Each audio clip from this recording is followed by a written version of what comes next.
जिस देश में आप ये टॉक्स करवा रहे हैं दोस्तों, उस देश का भी अपनी कोई औकात होनी चाहिए। मैं देसी में साफ जबान में बोल रहा हूं आपको। ये सिर्फ उन मुसलमान देशों में जाते हैं पाकिस्तानी जहां से इनको नोट मिलते हैं।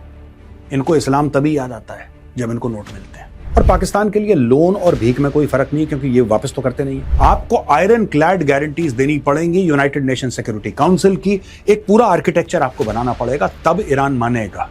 लेकिन ईरान के अंदर से खबरें बाहर नहीं आ रही, क्योंकि ईरानी जो सरकार है वो मीडिया को अलाउ नहीं कर रही।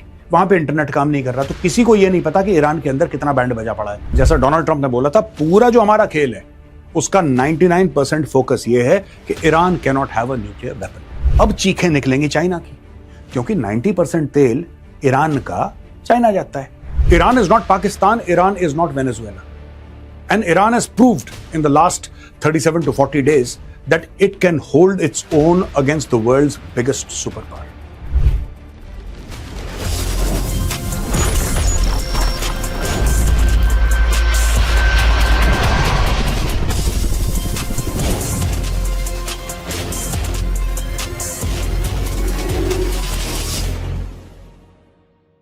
जय हिंद दोस्तों, मैं हूं मेजर गौरवारी और आप देख रहे हैं द चाणक्य डायलॉग्स।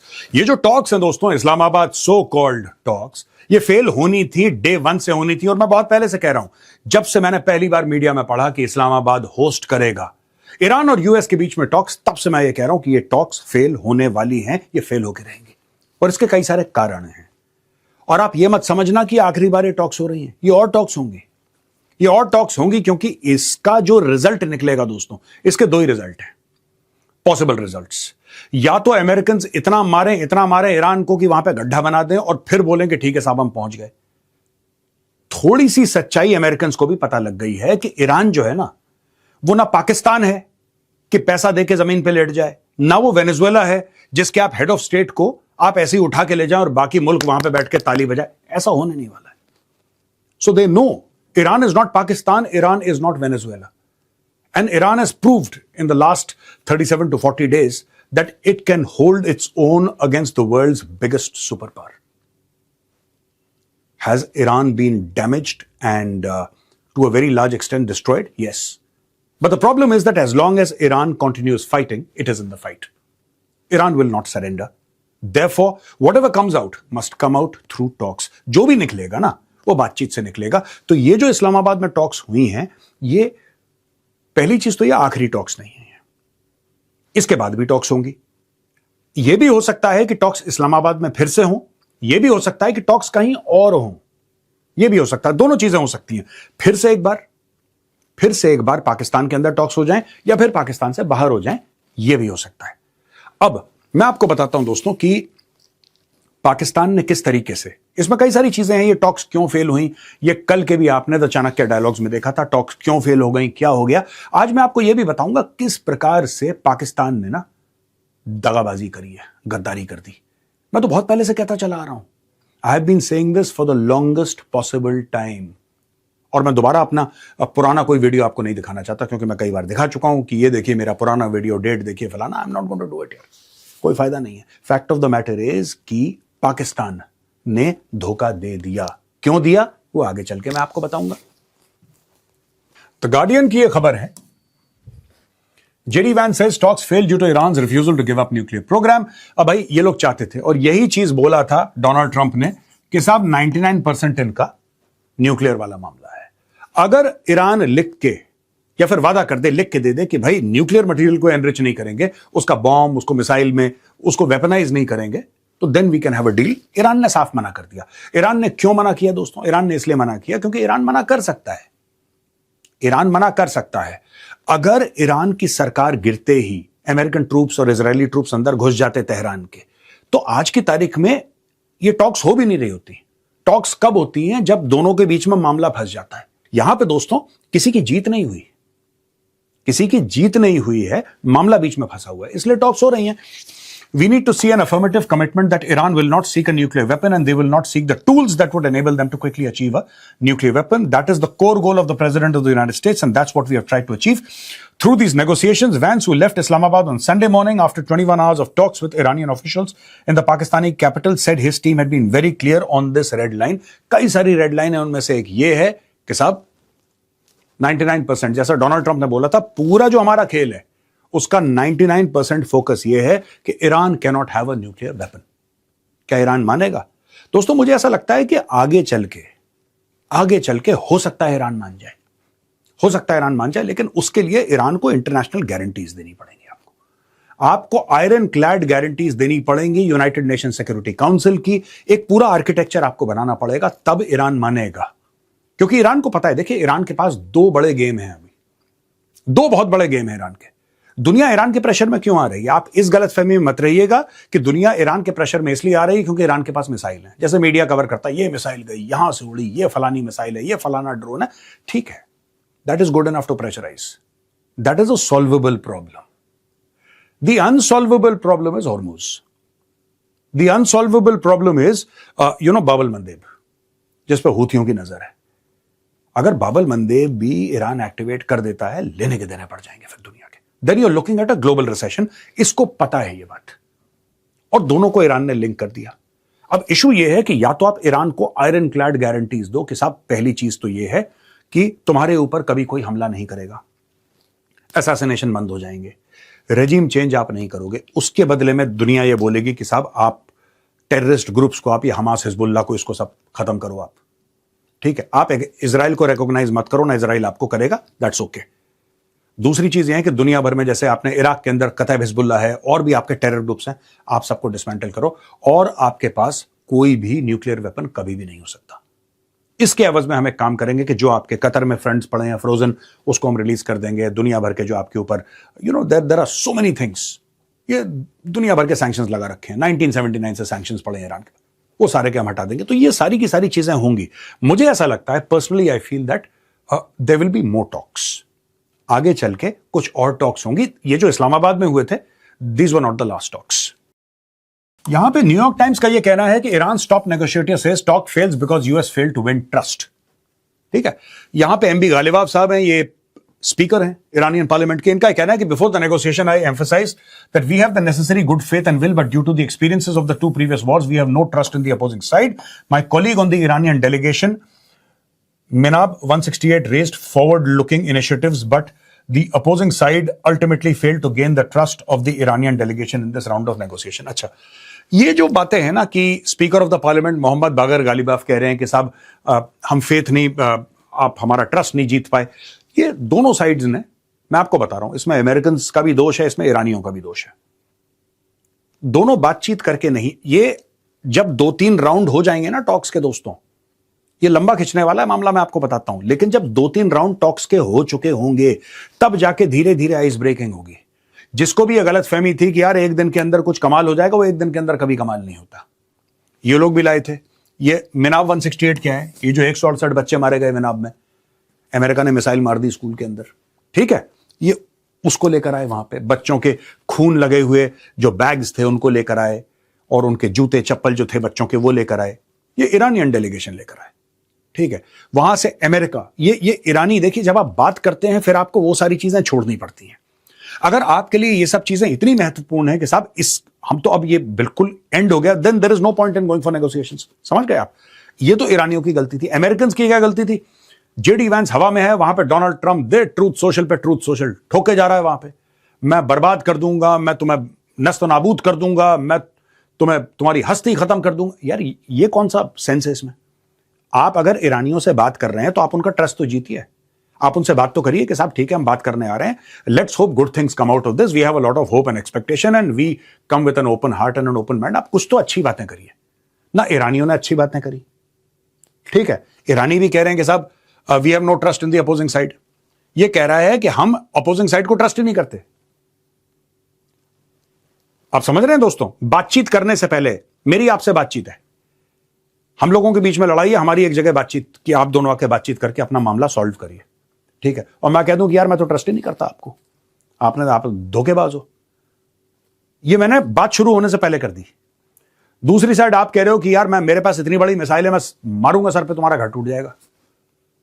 अब इस माहौल में, इस बैकग्राउंड में फिर बातचीत क्या करोगे? जो धमकियां ही होंगी वहां पे, गिले शिकवे ही होंगे वहां पे, और तो कुछ होने नहीं वाला।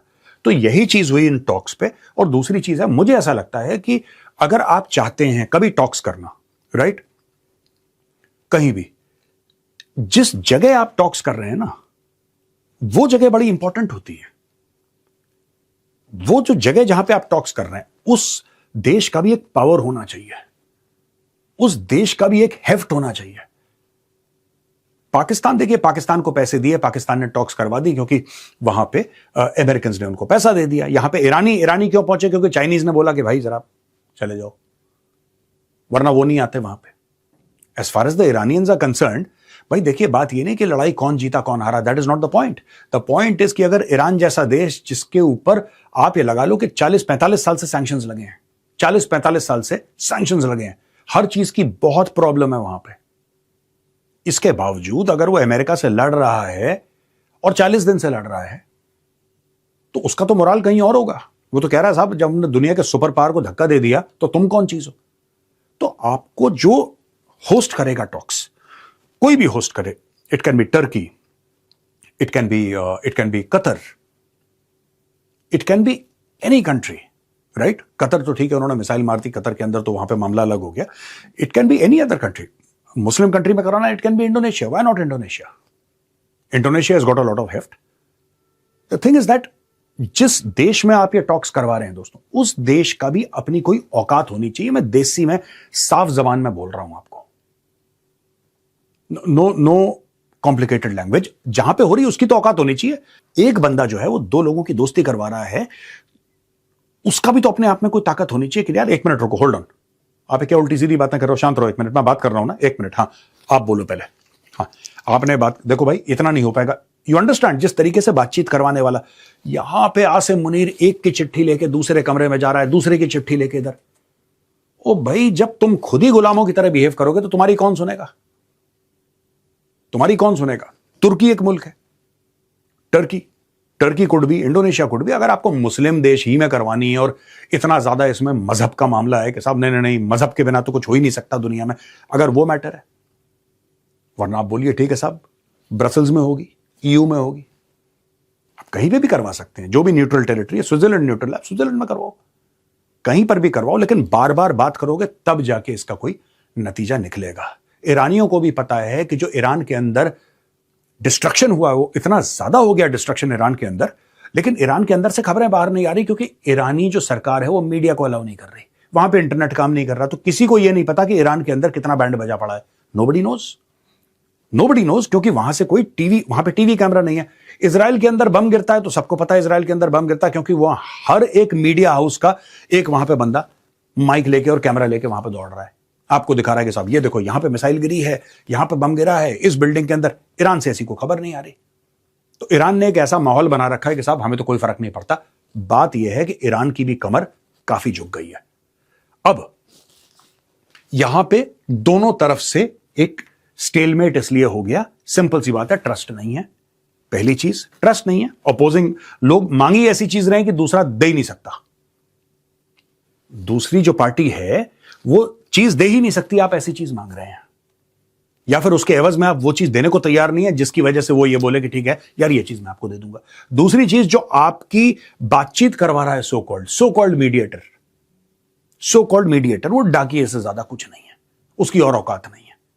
यहां पे मीडिएटर में ही, सो कॉल्ड मीडिएटर कह रहा हूं क्योंकि मीडिएशन पाकिस्तान ने नहीं करा, पाकिस्तान सिर्फ लिफाफे ले गया एक कमरे से दूसरे कमरे, उसमें खुद की औकात नहीं है, खुद का वजन नहीं है, खुद सबसे भीख मांग रखी है उसने। जो सबसे मांगता फिरता है दिन रात, तो उसकी क्या रिस्पेक्ट होगी, उसकी क्यों लोग बात मानेंगे? हाँ, अच्छी बात सब लोग कह ही देते हैं ट्विटर पे तो अच्छी बात कहते हैं कि ब्रदरली कंट्री ऑफ फलाना ढिमका, ये इतने ब्रदरली हैं, पूछना कितनी बार गए हो पाकिस्तान? बताओ गालिबाफ साहब, आरकची साहब, आप कितने बार पाकिस्तान गए? आप तो ब्रदरली हैं, बहुत ज्यादा इस्लामी भाईचारा फूट रहा है, और वहां पे आसिम मुनीर, शहबाज शरीफ, बेटा तुम दोनों कितनी बार गए हो जरा तेहरान? कुछ बताओ हमें भी, जो इस्लामी भाईचारा तुम्हारे अंदर से फूट रहा है, तुम दोनों कितनी बार गए हो ये तो समझाओ मुझे, कि साहब हम पिछली बार भी ईरान गए थे। ये सिर्फ उन मुसलमान देशों में जाते हैं पाकिस्तानी जहां से इनको नोट मिलते हैं। इनको इस्लाम तभी याद आता है जब इनको नोट मिलते हैं। ये तो अभी अमेरिकन के पैसे के चक्कर में बीच में पड़ गए पाकिस्तानी। मैं किसी और दिन आपको पूरी कहानी समझाऊंगा। मैं यहां पे यूनाइटेड स्टेट्स के सेंट्रल कमांड है, उसने बोला कि Hormuz will be blocked beginning Monday and will only apply to Iranian ports. China will be most affected. अब ये टाइम्स ऑफ इंडिया की खबर है और यहां पे दोस्तों यूएस सेंट्रल कमांड का ट्वीट है जिसमें कहते हैं US to blockade ships entering और exiting Iranian ports. US Central Command forces will begin implementing a blockade of all maritime traffic entering and exiting Iranian ports on April 13 at 10 a.m. Eastern Time in accordance with the President's proclamation. तो आज Monday है, आज से खेल शुरू होने वाला है। अच्छा दोस्तों, यही बात मैंने बहुत पहले बोली थी। तब लोगों ने बोला कि नहीं, आप ऐसी बात कैसे कर सकते हैं, आप तो इलॉजिकल बात कर रहे हैं, आपको नहीं पता है, ऐसे नहीं होता है। मुझे भी तो ज्ञान देने वाले बड़े सारे हैं जो रुकते नहीं है, वो ज्ञान देते रहते हैं, उनमें ऑफ का स्विच नहीं है। आप मेरा पुराना वीडियो देखिए डेट के साथ। स्ट्रेट ऑफ हॉर्मूज ईरान ने सबके लिए बंद कर दिया है, छोड़ के चाइना और एक और देश। तो अमेरिकन एक काम कर सकते हैं कि ये भी स्ट्रेट ऑफ हॉर्मूज का ब्लॉकेड कर दें और बोलेंगे साहब अगर और किसी का तेल नहीं निकलेगा तो ईरान का भी तेल नहीं निकलेगा, क्योंकि अभी ईरान का तेल जा रहा है, क्योंकि रोकने वाला ईरान है। रोकने वाला ईरान है भाई। अगर आप खोल नहीं सकते स्ट्रेट ऑफ हॉर्मूज को तो आप उसको मुकम्मल तौर पर, फाइनल तौर पर बंद ही कर दो स्ट्रेट ऑफ हॉर्मूज को, कि भाई अगर हमारा तेल नहीं जाएगा तो तेरा भी तेल नहीं जाएगा। देख लिया दोस्तों आपने, मैंने क्लियरली बोला था हॉर्मूज वॉर्मूज छोड़ो, mouth of the Persian gulf को ब्लॉक करो, किसी का नहीं जाएगा ना। अगर तेरा नहीं गया तो भाई हमारा भी नहीं जाएगा, हमारा भी नहीं गया तेरा भी नहीं जाएगा, कहानी खत्म। किसी का नहीं जाएगा, हमारा भी नहीं, तुम्हारा भी, किसी का नहीं जाएगा। यही बात मैंने बोली थी कई दिन पहले। आप डेट भी देख सकते हैं, आप डेट भी देख सकते हैं किस तारीख को मैंने बोला था, ठीक है। और यही चीज अब सेंट्रल कमांड कह रहा है कि साहब हम लोग ये करने वाले हैं। डोनाल्ड ट्रंप यही बात कह रहा है जो मैंने इतने दिन पहले बोली थी। तो क्या वो हॉर्मूज है क्या यार? आप हॉर्मूज ब्लॉक कर सकते हो ना। हॉर्मूज तो एक रास्ता है, हॉर्मूज स्ट्रेट इज अ वे। आपने हॉर्मूज ब्लॉक कर दिया, पर हॉर्मूज के आगे भी तो ब्लॉक कर सकते हैं। आप हॉर्मूज के आगे भी तो ब्लॉक कर सकते हो, कर दो। अब चीखें निकलेंगी चाइना की, क्योंकि 90% तेल ईरान का चाइना जाता है। साफ सीधी बात है। यही काम ट्रंप ने वेनेजुएला के साथ करा था। 85-90% वेनेजुएला का ऑयल एंड गैस कहां जाता था? चाइना। इसने क्लिप कर दिया, अब इसने ईरान वाला भी क्लिप कर रहा है। मैंने क्या बोला था आपको? पीछे खड़ा है चीन। मैंने कई बार बताया था ये जो बातचीत हुई है इस्लामाबाद में, ये अमेरिका और ईरान के बीच में नहीं हुई है एक्चुअली। अब आप बोलेंगे मेजर साहब बड़ी अजीब सी बात कर दी, तो ईरानी आए थे वहां पे। आप खुद ईरानी कर रहे हो, आप कह रहे हो ईरान के बीच में नहीं। पीछे खड़ा है चीन। ईरान को इन्फ्लुएंस करने वाला चाइना है। हां, ईरान में अपना दम है, इसमें कोई डाउट नहीं है, लेकिन ईरान के पीछे खड़ा है चीन। यहां पे डोनाल्ड ट्रंप ने बोल दिया, हिंदुस्तान टाइम्स की रिपोर्ट है, weapons to Iran, Trump threatens China with 50% tariff then makes a crude offer. I doubt they would do that, but if we catch them doing that, they get a 50% tariff, which is a staggering amount. Trump, who's set to visit China next month, told Fox News. He made that threat to all such countries, but China in particular, as he was pointedly responding to a question about a CNN report from Saturday. China can send their ships to us, to Venezuela. We have a lot of overcapacity and we'll probably sell for even less money than Iran. देखो, तेल का खेल है भाई। इसने बोला है कि मैं 50% टैरिफ लगा दूंगा चाइना के ऊपर। चाइना हथियार दे रहा है। जो लोग कह रहे थे यार हम लोग भी ना, क्या होता है कि हम लोग जब बात करते हैं फिर हम बिल्कुल एंड पे चले जाते हैं।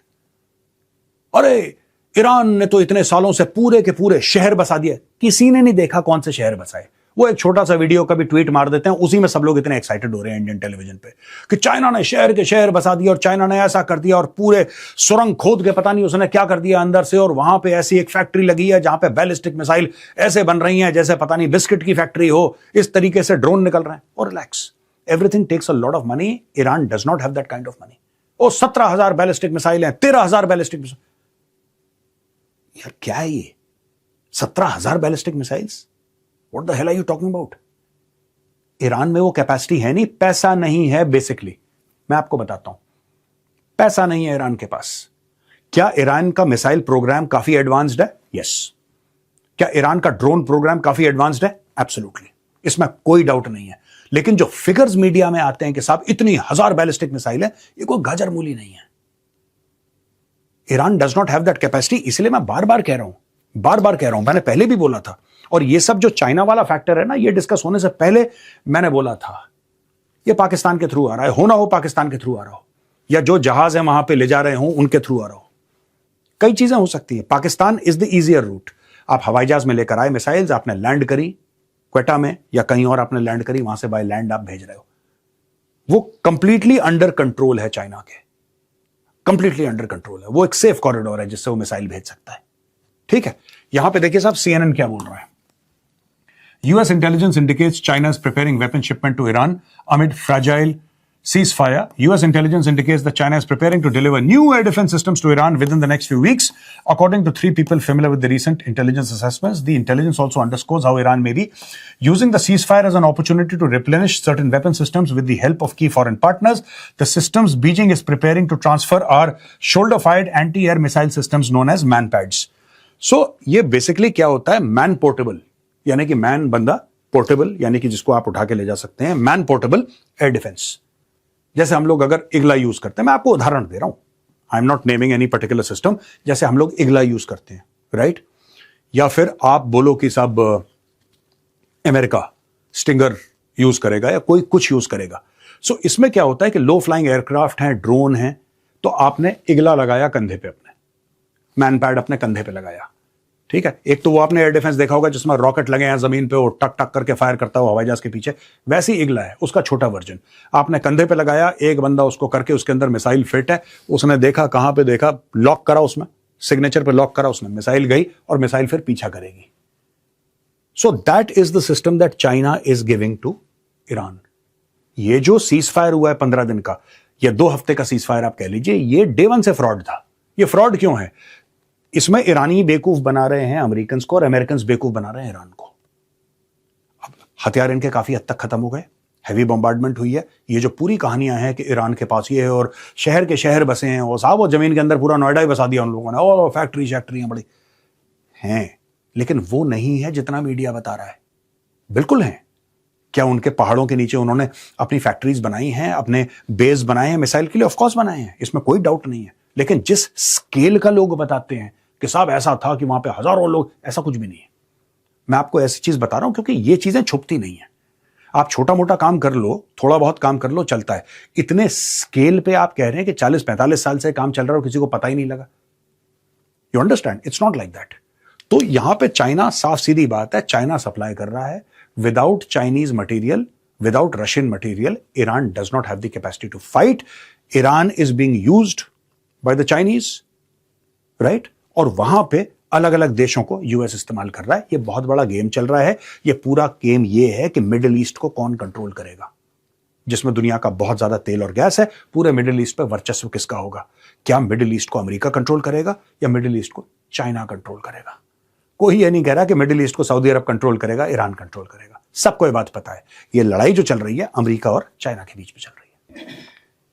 यहां पे बीबीसी के मुताबिक यूके ने मना कर दिया कि साहब जो आप ब्लॉकेड कर रहे हैं यहां पे, हॉर्मूज का जो ब्लॉकेड कर रहे हैं, उसमें हम लोग शामिल नहीं है। We are not interested in this. हां, यहां पे अगर आपको माइन स्वीपिंग के ऑपरेशंस करवाने हैं कहीं पर भी, यानी कि जो बारूद की सुरंगें आपने पानी में डाल रखी हैं उसको हटाना है, वेरी गुड। हम एक कॉरिडोर बनाना चाहते हैं क्योंकि पूरी दुनिया सफर कर रही है, ग्लोबल इकोनॉमी इंपैक्ट हो रही है, cost of living back home वो राइज कर रहा है, लेकिन direct UK military involvement in the conflict out कर दिया उसने। बोला कि नहीं, we are not interested in a direct, यानी कि क्या यूके ईरान के ऊपर बमबारी करेगा? नो। क्या वो ईरानी फोर्सेस से लड़के स्ट्रेट ऑफ हॉर्मुज खोलेगा? No. As far as the UK is concern, what they are trying to do is some sort of a humanitarian corridor. This is not the right phrase for it. Actually, मैं आपको साफ सीधी बात बता दूं, ये कोई सही फ्रेज नहीं है जो मैंने इस्तेमाल करा है, लेकिन for want of a better phrase, let me say what the UK is trying to do is एक ह्यूमैनिटेरियन कॉरिडोर खोलना चाहता है वहां पे कि जी यहाँ पे दिक्कतें क्या हैं। एक तो स्ट्रेट ऑफ हॉर्मुज ब्लॉक्ड है, इसको खुलना चाहिए, तो इसके लिए आप डिप्लोमेटिक एफर्ट्स करिए ईरान के साथ। और दूसरी चीज जो सुरंगें हैं, जो कि ईरान ने खुद बोला है कि भाई हमें नहीं पता कहां है, हमने लगा दी, अब हमें नहीं पता है कि वो सुरंगें कहां पर हैं। We don't know where they are. कोई फ्लोट कर गई होंगी, समुद्र का पानी है, यहां से वहां चली गई होंगी, हमें नहीं पता। अब हमें नहीं पता में क्या होता है, कोई भी जहाज जा रहा है, कहीं पर लगा, ठक से खत्म हो गया, देन विल बी रिस्पॉन्सिबल भाई। तो बड़ी सीरियस बातें हैं। तो therefore what they are saying is के साहब हम लोग लिमिटेड काम करेंगे, will not be used to block Iranian ports while UK mine sweepers and anti drone capabilities will continue operating in the reason.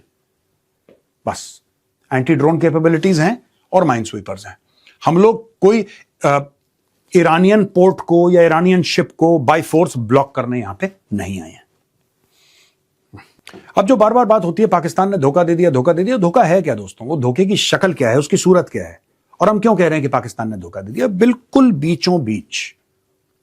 बीचों बीच टॉक्स चल रही हैं इस्लामाबाद में। वहां पे जेडी वैंस एक कमरे में है, वहां पे गालिबाफ साहब हैं, और वहां पे मिस्टर अरक्ची हैं, और सब लोग ईरानी, और ये सब ये न्यूक्लियर फलाना। चुपचाप पाकिस्तान 17 F-16s और 13,000 ट्रूप्स चुपचाप से सऊदी अरब भेज देता है। दोस्तों, ये है किंग अब्दुल अजीज एयरबेस।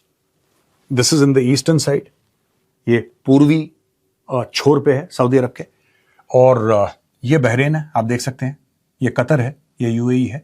और इन पूरी जगह, चाहे आप कुवैत ले लीजिए, चाहे आप सऊदी अरब ले लीजिए, चाहे आप कतर ले लीजिए, चाहे आप बहरेन ले लीजिए, चाहे आप यूएई ले लीजिए, चाहे आप यहां पे ओमान ले लीजिए, ठीक है जी, हर जगह अमेरिकन बेसिस हैं। एक लड़ाई है अमेरिकन बेसिस की।